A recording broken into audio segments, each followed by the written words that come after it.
Bonjour, je suis Alex Desmurs. Dans la précédente série, nous avons vu comment Christine de Suède a amené son peuple à la victoire grâce à ses chefs-d'œuvre, ses aménagements et ses monuments. Aujourd'hui, nous allons nous intéresser au tyran Gilgamesh et à sa façon de dominer le monde de façon beaucoup plus directe que Christine. Cause I don't give a fuck what you say.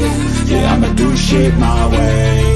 So you can go kick rocks, I'ma stack bricks up, build what I want to make. Yo, I got a lot of shit to say, so I'ma do this every day. I'll be writing things until I'm fucking buried in my grave. 6 feet deep under, but my body won't decay. Cause my messages are timeless, so they'll put them on display. Oh yeah, I rap with a certainty, I have a sense of urgency. A message for eternity, for everyone internally. I had some people burning me, but now they fucking learn to see I ain't the one to fuck with. Now they looking nervously, and I don't really care what you think of me respectfully. You can kick rocks if you think you're fucking better, see I will outwork you, turn you to an enemy. Hurt you so bad that you're gonna need some therapy. I got the motherfucking recipe, I've been cooking up hits, I'ma leave a legacy. You'll be looking small when you're standing right next to me. I'm 5'10", bitch, but I'm 10 feet next to me. I don't give a fuck what you say. Yeah, I'ma do shit my way. So you can go kick rocks, I'ma stack bricks up, build what I want. Nous voici plongés dans une nouvelle réalité. Nous sommes en l'an 4000, avant JC sur le continent Asie-Amérique.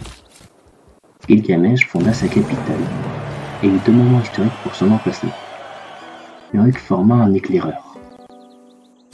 Gilgamesh obligea le citoyen à se poster sur la future mine de cuivre pour améliorer la production et obtenir de l'or. D'ailleurs, la première recherche de Gilgamesh sera l'exploitation minière. Le guerrier sumérien repéra un éclaireur barbare, mais celui-ci préfère s'éloigner d'Uruk. Le tout premier éclaireur est formé. Gilgamesh ordonne la formation d'un second. L'unité fraîchement créée trouve un village tribal, ainsi qu'une merveille naturelle, le Pamukkale. Près du Mésogis, à l'opposé de Laodicée, se trouve Hierapolis, ses sources chaudes, et le plutonium, ces deux derniers possédant des particularités singulières. L'eau des sources devient si facilement solide comme de la pierre que si on tente de la diriger, elle forme des barrages coulés d'une seule traite. La découverte de cette merveille donne un boost de recherche sur l'astrologie. Le village tribal offre un boost de recherche sur l'irrigation. L'éclaireur est promu et a le grade de ranger. De son côté, le guerrier découvre sa première cité-état, Fès. Et pour le premier à avoir trouvé cette cité-état, Gilgamesh a d'ores et déjà un émissaire là-bas, et les sciences augmentent. La cité-état demande de raser un camp barbare proche de la cité-état. L'éclaireur barbare revient, mais est blessé. Le guerrier attaque l'éclaireur. Cette unité essaiera de fuir. Si vous vous trouvez au fond d'un trou, arrêtez de creuser. Le guerrier, qui poursuit l'éclaireur, trouve un village tribal. La prochaine recherche est l'élevage. L'éclaireur trouve un autre éclaireur barbare. Le guerrier visite le village tribal et gagne un émissaire. Uruk commença à former un fondeur. L'émissaire alla à Fès. Un des éclaireurs trouve un camp barbare. Un éclaireur barbare a repéré la capitale. Gilgamesh découvre Anshan, l'autre cité-état scientifique. Ayant découvert un nouveau continent, la Pangée ultime, Gilgamesh a un boost de recherche sur le commerce avec l'étranger. L'éclaireur sumérien tente un assaut sur l'éclaireur barbare, ce qui permet de gagner du temps, car l'éclaireur préfère revenir vers Uruk plutôt que de prévenir le camp barbare. S'il n'y a pas de chiens au paradis, quand je mourrai, je veux aller où ils sont. Un éclaireur trouve un troisième continent, l'Australie. Gilgamesh doit apprendre la poterie pour atteindre l'écriture. Un second camp barbare est trouvé par un éclaireur. Gilgamesh plaça son second citoyen pour que la ville puisse continuer à s'agrandir. Ce n'est pas la sagesse, mais l'autorité qui fait une loi. Gilgamesh adopta la discipline et le culte impérial. Un colon est en train de se former dans la capitale. La semeur recherche l'artisanat. L'éclaireur trouve une nouvelle cité-état, Cardiff. La semeur a un boost de recherche sur la philosophie politique, car c'est la troisième cité-état découverte. Et comme pour les deux autres, Gilgamesh a un émissaire dans la cité-état industrielle. Cardiff demande la formation d'un archer. Je me suis dit que l'argile devait être heureuse entre les mains d'un potier de talent. L'éclaireur trouve une autre civilisation, le Khmer, dirigé par Jayavarman II.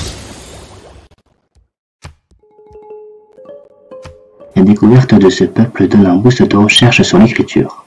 Le fondeur réussit à tuer l'éclaireur barbare, ce qui donne un boost de recherche sur le tir à l'arc. Jayavarman offre une délégation à Gilgamesh, qu'il accepta.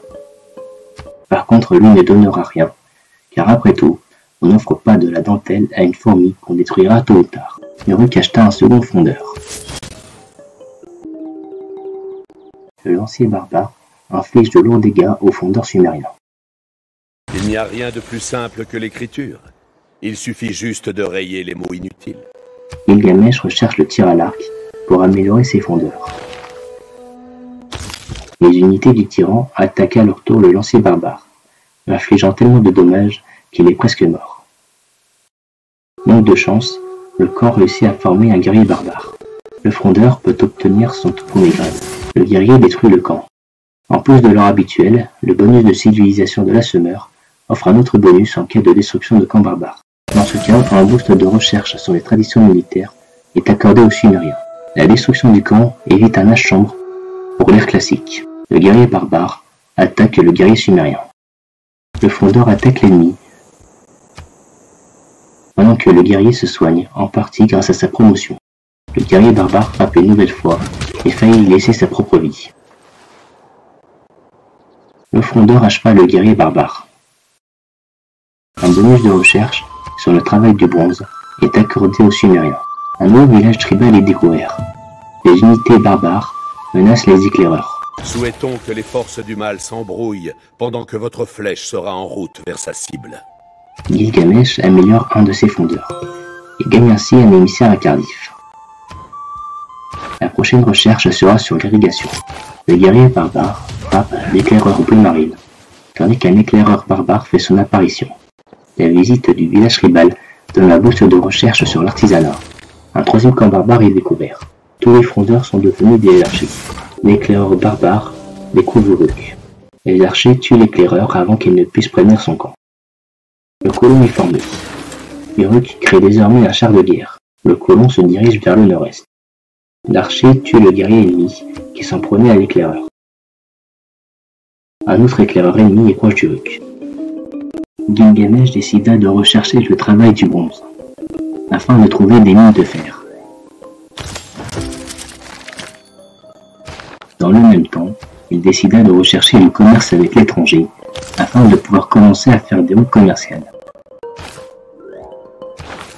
Le tyran changea sa doctrine militaire pour créer des unités plus rapidement.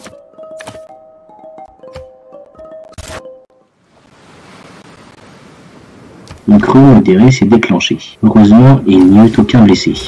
L'éclaireur se mit en posture défensive face à l'éclaireur barbare qui s'était rapproché de la ville. La seconde ville sumérienne, Eridu, a été fondée sur une côte, apportant un bonus de recherche sur la navigation à voile. De plus, la ville étant sur des chevaux, le pays put profiter de cette ressource stratégique immédiatement. La nouvelle ville créa un monument. Comme pour la capitale, Gilgamesh força un citoyen à se placer sur une forêt. L'éclaireur poursuit sa route à l'intérieur du pays bleu marine. L'éclaireur attaqua l'ennemi. Les unités de combat sumériennes se rapprochent du camp barbare. Le camp créa un éclaireur et le lancier ennemi se rapprocha de l'archer. Ce dernier attaqua le lancier. Le second archer arriva en renfort et vut attaquer à son tour. Le guerrier découvrit un fondeur barbare. L'éclaireur décida de se soigner en attendant que l'ennemi redescende vers son camp. Le fondeur ennemi attaque le guerrier. Il se vengea et attaqua le fondeur. L'archer continua de tirer sur le lancier, tandis que son acolyte se rapprocha de l'éclaireur ennemi. Le fondeur attaqua le guerrier, qui faillit mourir. Le bronze est le miroir de la forme et le vin de l'esprit. Il décida de battre en retraite. L'archer put enfin attaquer l'éclaireur ennemi. Le second archer put obtenir une promotion. Gilgamesh rechercha la maçonnerie. L'archer promu tua le lancier barbare. La semeur vécut un nouveau moment historique pour la création de son unité exclusive. La capitale forma un nouvel archer. La nouvelle unité se dirigea vers le camp barbare proche de Fenn. L'archer et l'éclaireur tentent de sauver le guerrier Ryan avant que le fondeur le tue. Heureusement, l'archer put s'en débarrasser. Le camp barbare est rasé, apportant un nouveau citoyen en cause de l'ordre. Gilgamesh réorganisa ses citoyens dans la capitale. Un éclaireur barbare se rapprocha des villes du tyran. Aussitôt, les unités disponibles se rapprochèrent du dernier camp barbare. Une nouvelle civilisation est découverte, la Géorgie, dirigée par Tamar. Malheureusement, Gilgamesh ne pourra pas s'attaquer à ce pays tout de suite, car si les Khmers sont protégés par des montagnes, le pays blanc est lui protégé par les cités-États. Gilgamesh adopta la croyance de l'étincelle divine, permettant d'obtenir un boost de recherche sur le mysticisme. Le char de guerre s'attaqua à l'éclaireur ennemi. Uruk acheta un guerrier. Cette nouvelle unité se dirigea vers les éclaireurs. L'éclaireur bleu marine frappa un éclaireur blessé. Le char de guerre se dirigea vers le camp, soutenu par un archer. Un nouveau village est découvert, ainsi qu'un guerrier barbare. Ce dernier attaqua l'éclaireur. L'arrivée du dernier archer amena un boost de recherche sur les mercenaires, ainsi que sur la mécanique. C'est l'aspect positif du commerce, je suppose. Toutes les nations s'attisent les unes les autres. Uruk forma un nouveau char de guerre.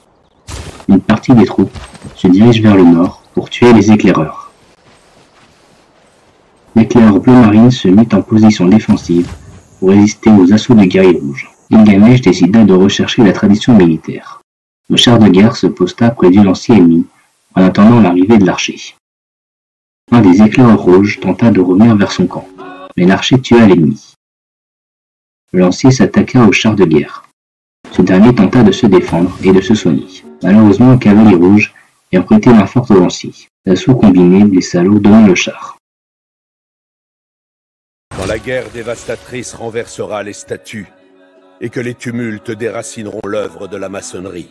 Le dirigeant sumérien veut rechercher la navigation astronomique et devra passer par plusieurs étapes avant d'atteindre cette recherche. Le char de guerre a vaincu à lui tout seul les forces rouges qui l'attaquaient.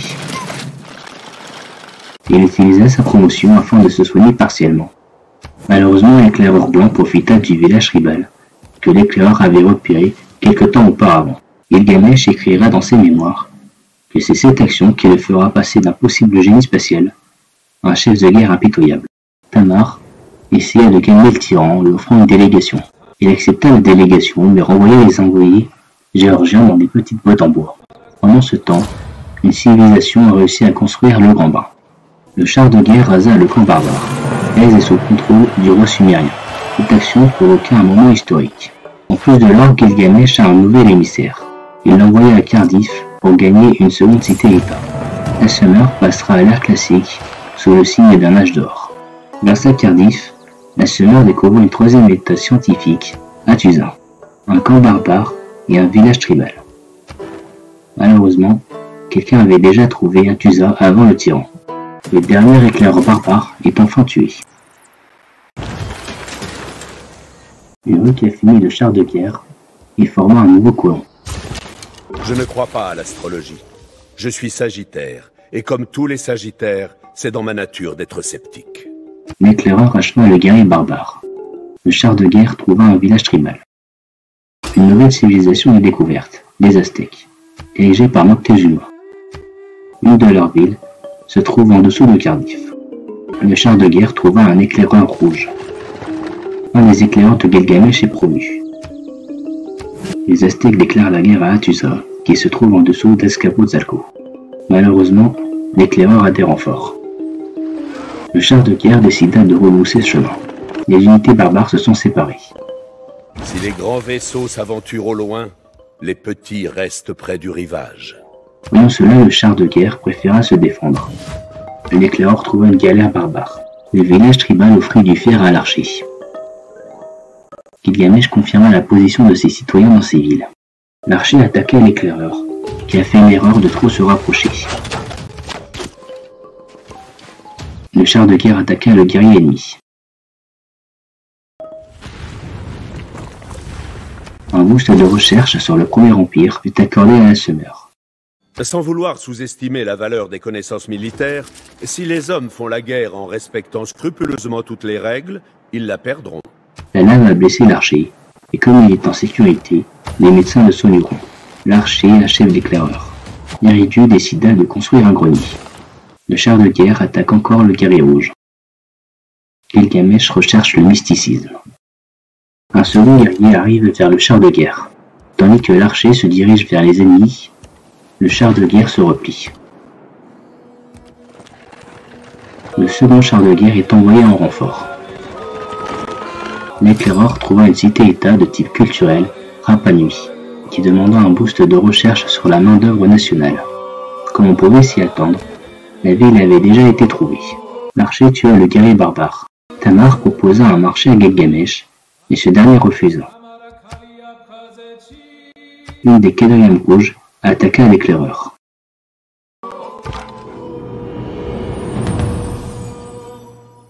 Moctezuma insulte Gilgamesh, tandis que Jayavarman essaye de passer de la pommade. Le dirigeant sumérien adopte la monumentalité. Uruk acheta un bâtisseur. Gilgamesh échangea le culte impérial pour l'urbanisme. Le char de guerre trouva un guerrier barbare. Pour le moment, le bilan est mitigé.